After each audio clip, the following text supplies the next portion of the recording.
Welcome to Detroit. Doesn't matter if you have one ass cheek and 3 toes. I will beat your ass. You can drown them. And that's what we gotta be. That's who we have to be.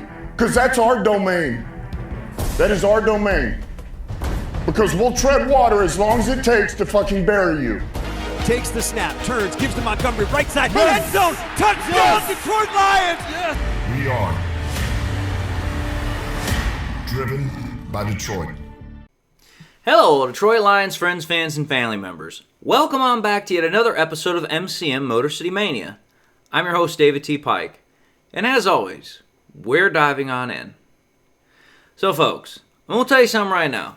Obviously, everyone's focused on the Chiefs. Obviously, everyone is focused on the next game, and everyone's, focused on the Lions trying to get to a 5-1 record and, continuing to confound all expectations as to where they should have been at this point. That's where most people are at. But I wanted to take a brief moment to talk about something that every time I get on social media, I just absolutely laugh. And not just a chuckle, like I barrel laugh. Because it's absolutely pathetically funny.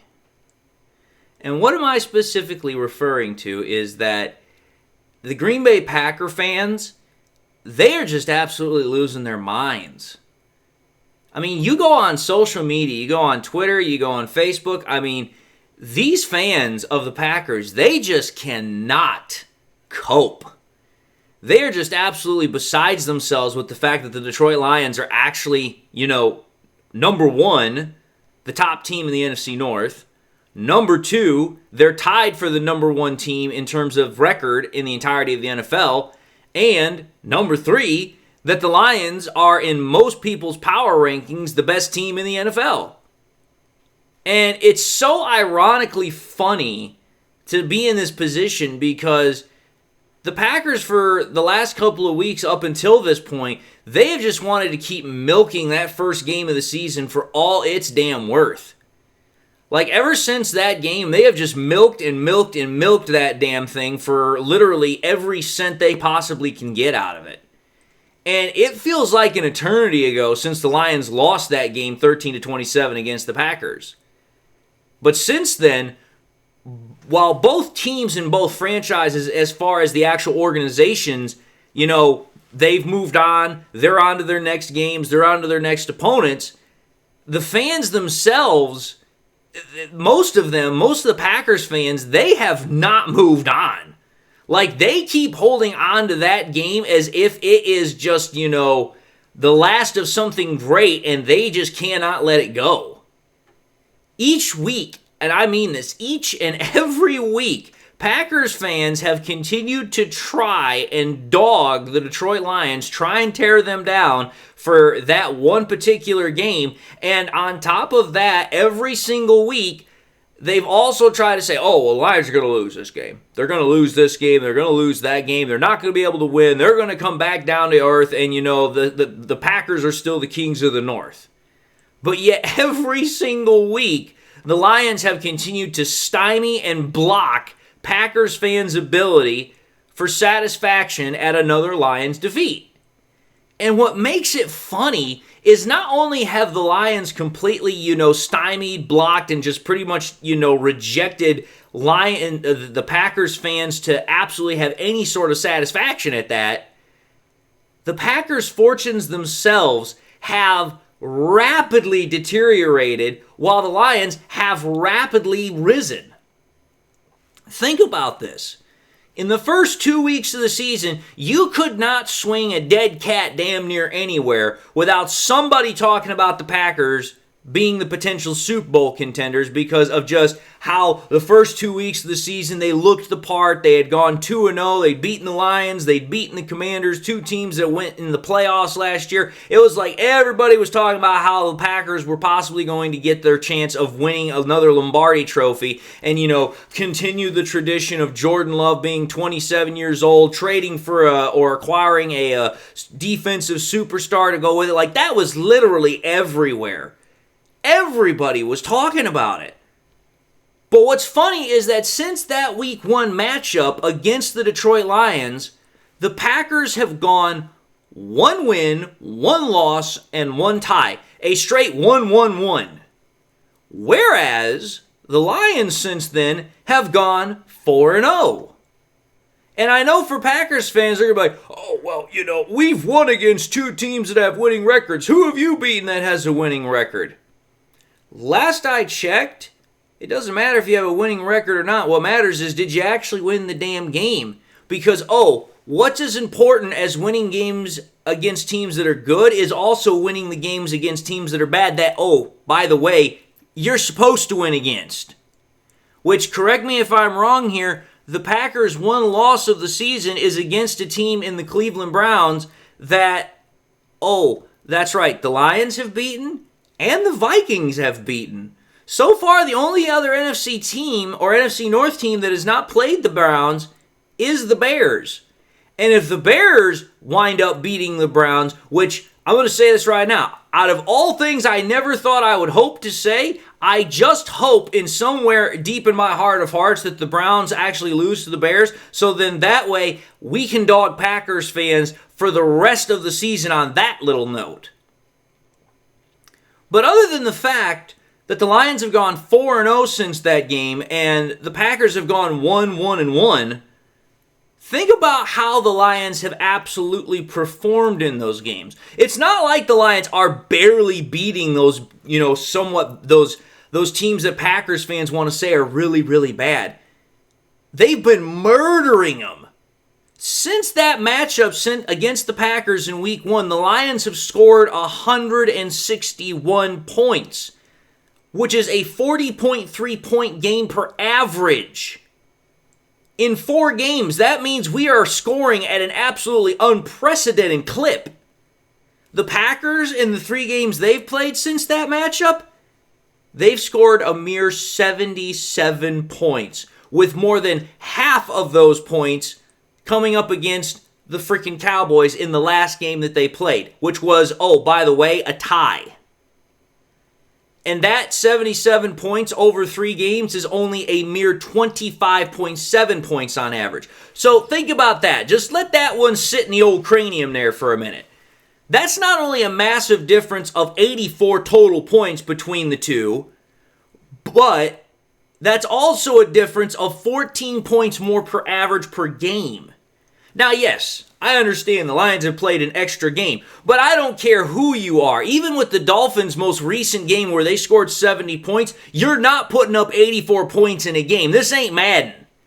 And you would literally have to play at least another 2 games and score an absolutely ridiculous number of points just to get anywhere close to where our points per game average is.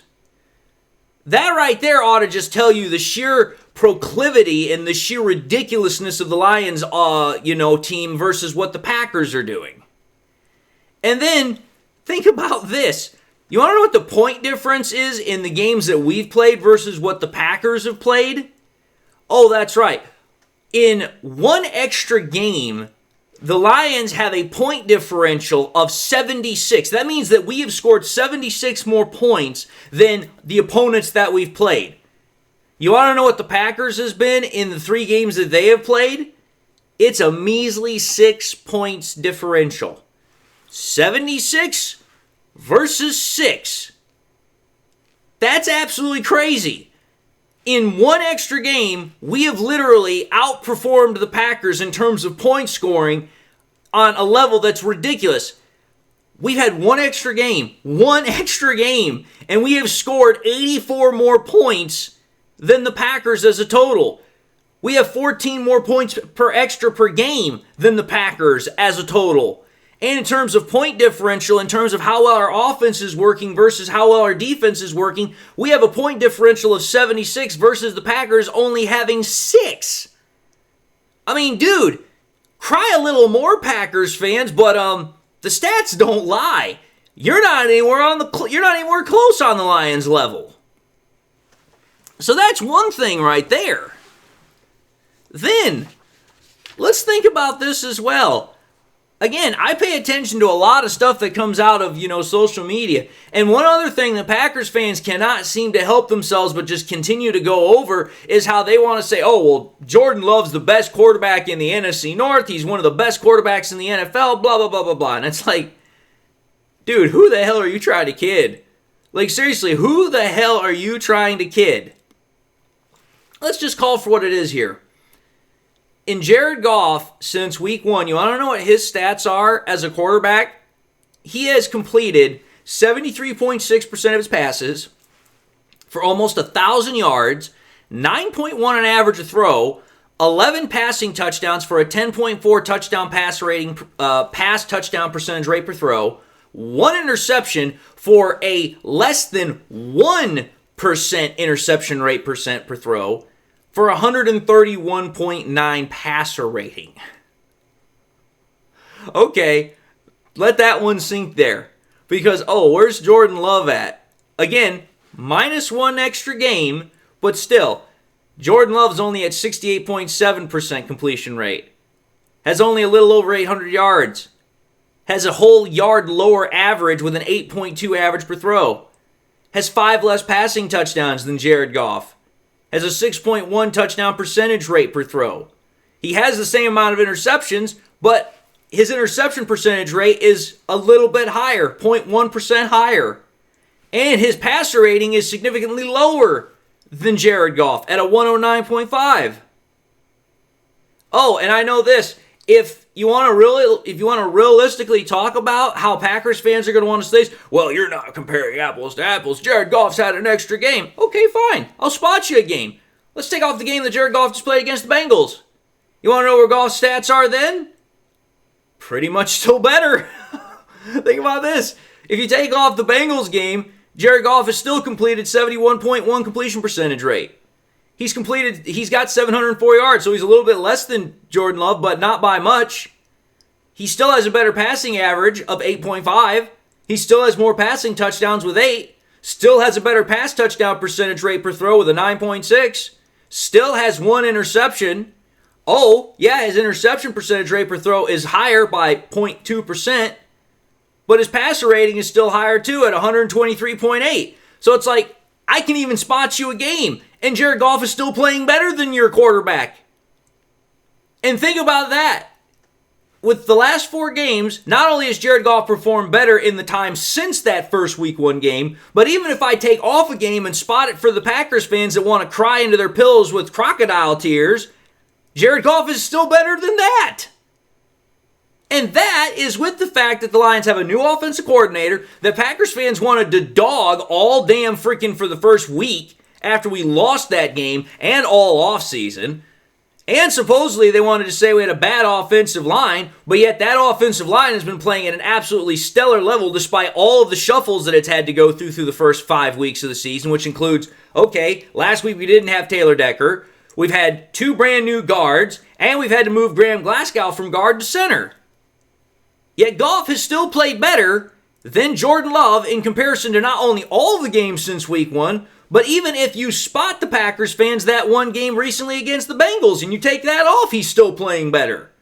And again, that's against the 27-year-old quarterback that the Packers are all trying to say is going to win the Super Bowl because, Aaron Rodgers won a Super Bowl when he was 27. Brett Favre won a Super Bowl when he was 27. And it happened the same year that they acquired a defensive superstar.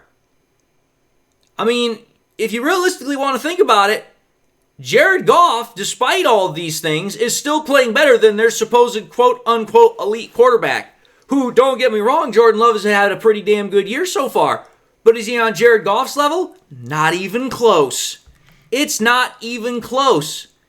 So yeah, how are those supposed comparisons of Favre, Rodgers, and, going to Love actually working for you? That's what I thought. They're not working. Because when Jared Goff is absolutely spanking your quarterback and making him look like the child that he is, it kind of really defeats the whole point of the comparison. Especially considering the fact that, that's right, we'd be number 1 in the division. And then, just to add further insult to injury here, I already kind of hinted at it with the defense in terms of offense versus defense, but think about this as well. Since week 1, you want to know where the Lions defense versus the Packers defense is? Since everybody wanted to talk about the fact that the Packers defense was going to be a juggernaut trading for Micah Parsons. In the first 4 games since that week 1 loss against the Packers, the Lions have allowed 85 points, which is 21 points per game. They have a third down conversion rate of 40.8%, a fourth down conversion rate of 25%, a scoring drive percentage rate, which includes field goals. Most people only count touchdowns. I actually count field goals of 29.2%, 77 first downs allowed, 835 total passing yards, which is 209 per game, 383 rushing yards, which is 96 per game, and 1,228 total yards, which is 307 per game. Okay, keep those numbers in mind. Because now when we flip over to the Packers in the 3 games since they've played, so now the shoe's on the other foot, the Packers have 1 less game, so their Packers defensive numbers are going to look better than ours, right? Not totally, no. They've allowed 71 points in the 3 games that they've played. That's 24 on average a game. So, yeah, they've got less points overall, but they're allowing more on average. Their third down percentage, yeah, it's better. It's at 32.5%, but it's less than what you would think, especially with Micah Parsons now being in fold. Fourth down percentage rate, they're allowing double the percentage rate than what the Lions are at 50%. Scoring drive percentage rate, the Lions at 29.2, the Packers are at 36.7. The freaking Packers, yeah, they've allowed less first downs. They've allowed 56. They've allowed less passing yards total, less rushing yards total, and less total overall yards. But the average per game, pretty much right smack dab on the same numbers with the Lions. 208 passing yards per average per game. Lions are at 209. 88 rushing yards per game. Lions are at 96.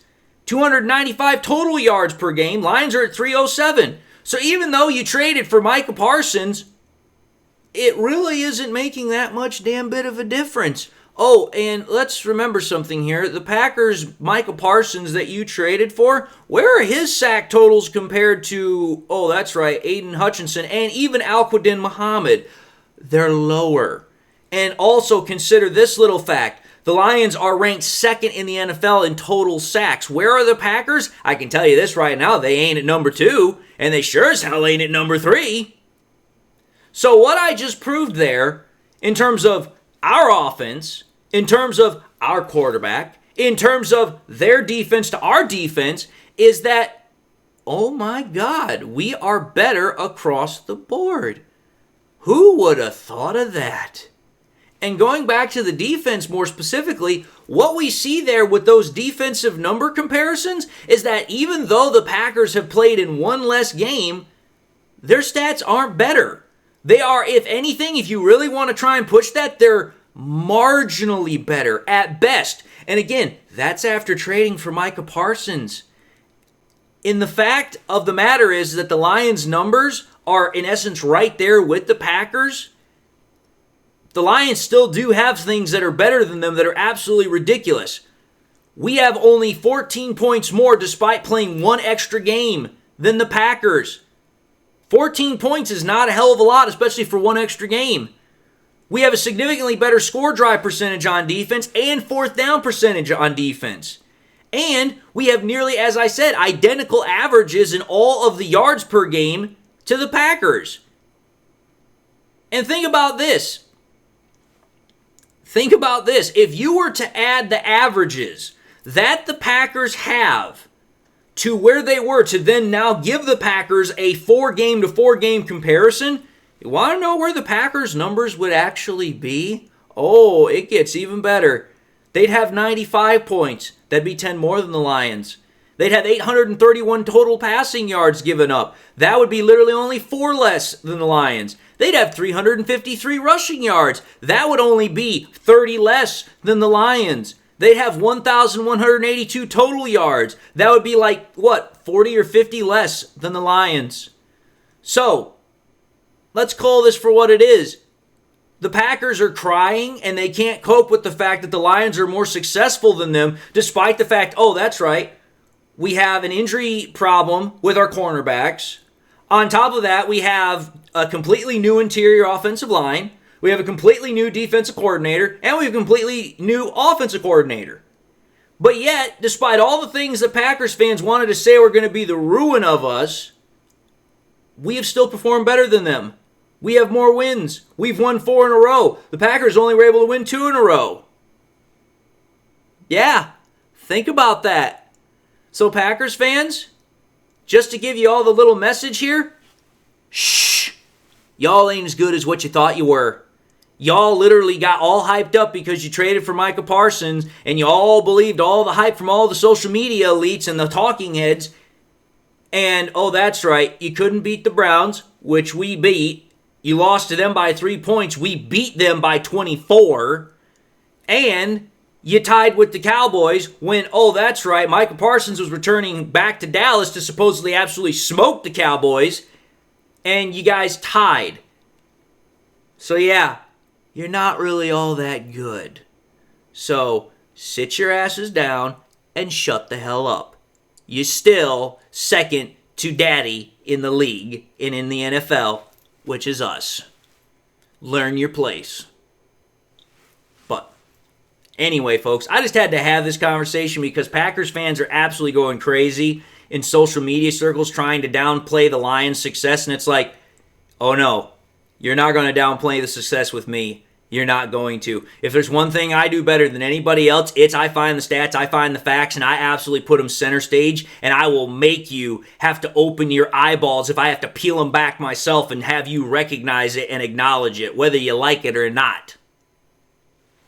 But anyway, folks, I've said my piece and I've had my fun with this, so I'm going to end this episode and say thank you all for watching yet another episode of MCM Motor City Mania. If you like what you saw, by all means, I highly encourage y'all to watch the next episode. Also encourage y'all to do one of these 3 things: like, comment, and subscribe. If you like the content and you've not subscribed yet, I hope to gain your subscription. Also, if you subscribed in the past and you forgot to do so at the time, or you just subscribed and you've not yet had a chance to do so, I want to highly encourage y'all, please make sure you hit that bell notification icon so you guys never miss any more content that I push out. I hope y'all are doing well, and I hope y'all got something in your life that makes you happy, makes you smile. God bless, my friends. And until the next time we meet, I'll see you all in the next episode.